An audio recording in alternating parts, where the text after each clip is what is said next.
Giving birth is, well, it's one of the most intense experiences you'll ever have. But what if I told you that it's often made way harder, not by nature, but by three incredibly common mistakes? Today, we're not just going to point them out, we're giving you the blueprint to avoid them completely. So let me just pose this question to you. What if the huge gap between a really difficult labor and a powerful, confident one isn't just random luck? What if it actually comes down to sidestepping three specific pieces of advice that almost everyone gets wrong? Let's dive in. Okay, let's jump right in with the first mistake. I like to call it the breathing myth. Everybody tells you to just breathe, right? But that advice is dangerously incomplete. See, it's not that you breathe that changes your labor, it's how you breathe that can change everything. Now, what's so interesting here is this basic biological truth. You can't lie to your own nervous system. When you start to panic and take those short, shallow breaths, you're sending a direct signal to your brain that says, danger. So what happens? Your body tenses up, your muscles fight the process, and the pain just skyrockets. But if you take slow, deep, intentional breaths, you signal safety. That floods your body with oxygen, lets your muscles relax, and puts you back in the driver's seat. So the crucial point is this. Your breath is so much more than just air. In labor, it is a powerful tool. Seriously, when you master it, it becomes your secret weapon, letting you manage your body's response and your own experience from the inside out. Okay, let's move on to mistake number 2, which happens at the most critical moment: pushing. And it all starts with that infamous piece of advice to push like you're pooping.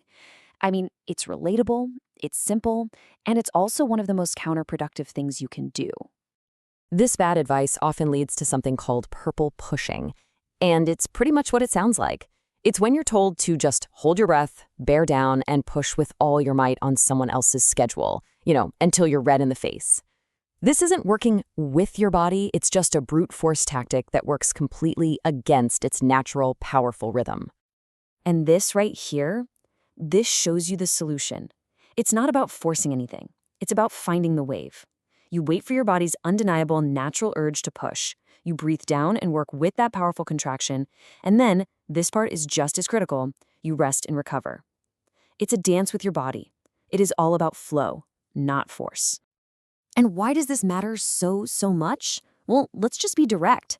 Pushing against your body totally out of sync with its rhythm is the single fastest way to cause significant tearing.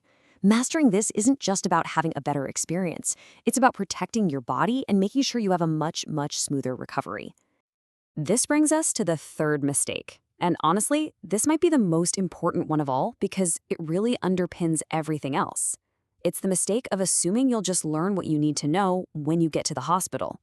This is the knowledge gap, and it can be a terrifying place to be. Here's the heart of the problem. When you don't know what's happening to your body, or what's considered normal, every new sensation can feel like an emergency. That uncertainty creates panic. And as we already know from our first mistake, panic makes your body tense up, which makes the whole process hurt a lot more. Knowledge is the antidote to fear. Okay, this slide is absolutely crucial. You have to understand that you and your medical team, you're on the same side, but you have different jobs. Their focus is clinical, medical safety, vital signs, medication, data. Your focus includes all of that, of course, but also something they aren't measured on: your experience, your comfort, your feeling of control. They give directions. Your job is to be educated enough to ask questions and advocate for yourself. So when you stitch these three mistakes together, the breathing myth, the pushing problem, and the knowledge gap, you realize they aren't just three random tips. No, they all point to one single, profound, and really empowering shift in your mindset. The single biggest mistake of all is showing up to your birth as a passive observer, just letting the whole experience happen to you. That's the mindset where you feel powerless, like you're just a passenger on a chaotic ride you can't control. So, the crucial point, the ultimate goal here, is to flip that script entirely.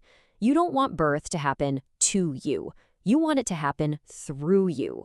You become an active, knowledgeable, powerful participant, guiding the process with your breath, your strength, and your understanding of what your body is truly capable of. So let's just recap the 3 keys to a smoother birth. First, you gotta master your breathing to tell your body and your baby that you are safe. Second, learn how to push with your body's rhythm to work in harmony and prevent injury. And third, educate yourself before you even get to the hospital so you can walk in there and replace fear with pure confidence. And that leaves us with this one last thought. In the end, doctors, nurses, your partner, they'll all be there to support you. But you are the one who has to do this. Preparing for your birth isn't just another item on a to-do list. It is your first and most powerful act of advocacy and love for your child. So the real question is, how will you prepare to be the powerful force you are always meant to be?